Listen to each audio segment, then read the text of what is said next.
to separate the men from the boys, motherfucker. Let's go. Let's go. Best verse can't allow my intro.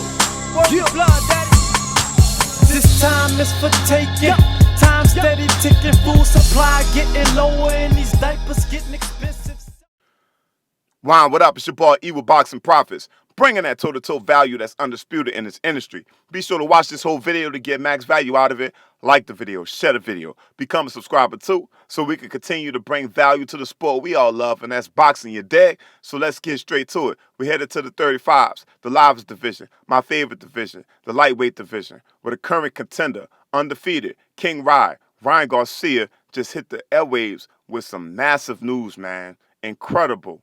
Shouts out to King Ryan Garcia, for making the top 15 of the most marketable athletes in the world. It's a list that was comprised of over 100 athletes, and he's in the top digits, man. That's great, fantastic news.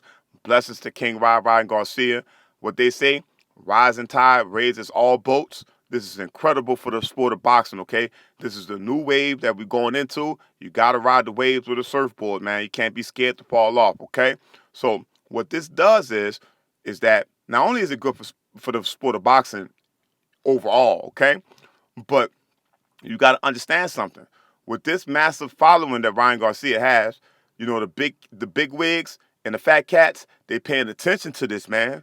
They looking at this. And Ryan Garcia, man, you know, even though this guy's not a champion yet, I get that. Even though he's extremely talented and he's undefeated, but he hasn't been in the ring with a real killer yet, I understand that. But I believe in my heart and my spirit that Ryan Garcia wants to be great.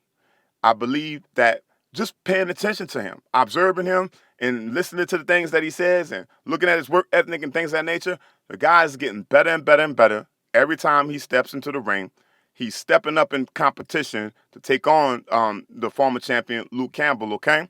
And not only that, but I'm picking King Ryan Garcia to dominate Luke Campbell, okay? Yeah, I said it. I'm picking this guy to dominate him, okay? I just believe that King Ryan Garcia is gonna put on a show for him. He needs to. It's because, listen to me now, okay? This whole thing that's going down with Teofimo Lopez and Vasyl Lomachenko for this undisputed championship on ESPN, and it bodes well with exactly what I predicted, okay? I just believe that it's in Vasyl Lomachenko's best interest. Teofimo Lopez's best interest to win that fight, bro. And can you imagine how massive that fight would be between Teofimo Lopez and King Ryan Garcia? Although Devin Haney is still in the mix, I'm not exiting Devin Haney out in any way, shape, form, or fashion. But in my opinion, I'm being honest here. You know, I just think that thing with the whole Yuriorkis Gamboa thing, that hurt Devin Haney. That hurt his credibility to a degree when King Ryan's out here fighting Luke Campbell, okay? That's a step-up fight, all right? Now, this is no way, shape, form, or fashion disrespectful to Devin Haney. I'm not saying that.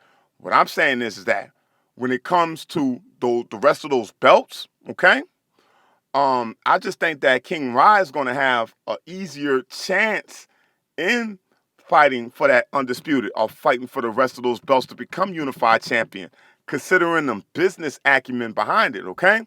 Now, all those guys, right, duck Devin The Dream Haney. You know, this guy is extremely talented, and as far as talent is concerned, I really feel in my heart that Devin Haney is a more talented boxer at this point in time right now. And we all know the history between Ryan Garcia and Devin Haney, the amateur history, where Ryan Garcia suffered more losses than wins against Devin Haney, and they've also gone to war in Twitter land, talking trash to each other, and King Ryan Garcia basically told Devin Haney he's going to have to wait, right?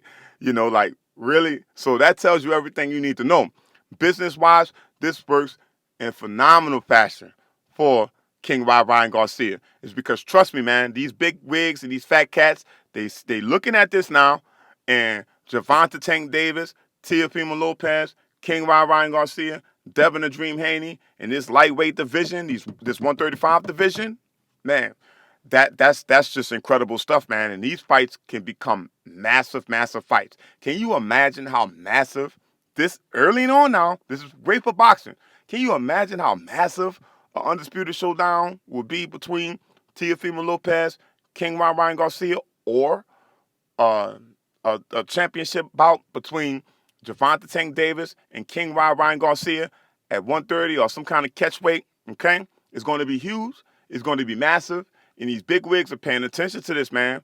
And I will hope and pray that Devin Haney gets an opportunity. He don't get shut out is what I'm saying. I will hope that that WBC title gives him the leverage to do what he needs to do in order to get in the mix. But when it comes to business and marketability, man, we're going into this age now. This is social media age, the artificial intelligence age. This is where we're going into. And if these people have identified and spotted Ryan Garcia as the best marketable boxer, bro, that's a big joker, bro. That's unfair. That's what they said, the ace in the hole or the deuce is wild. Man, Ryan Garcia is the deuce of wild, bro. You know what I'm saying? It's unfair. I get that because Ryan Garcia has not become a champion yet. I get that. But you best believe that it's in Golden Boy and Oscar De La Hoya's best interest to put him in there with championship caliber opponents as soon as possible. Just like Oscar De La Hoya did in his Hall of Fame career. And now I have a whole lot of respect for Oscar De La Hoya as a boxing man, okay?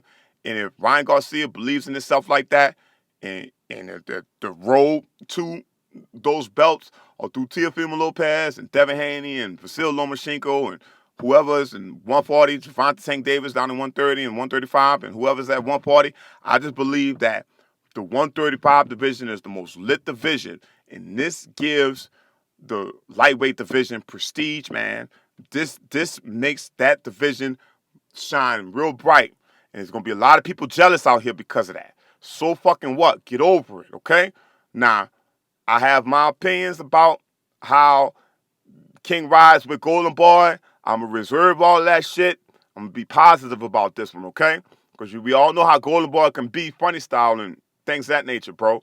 But I just believe it works in boxing best interest to put this guy in there with championship opponents. So what if he loses? He can't lose now if he's the most marketable boxer in the world, okay? I mean, guys will probably hate saying, oh, yeah, he's not going to be that much marketable if somebody punches his face in. True. But I don't see that happening, bro. I think Ryan Garcia is a lot tougher than people give him credit for. Well, anyway, man, let me know how you guys feel about it in the comment section below.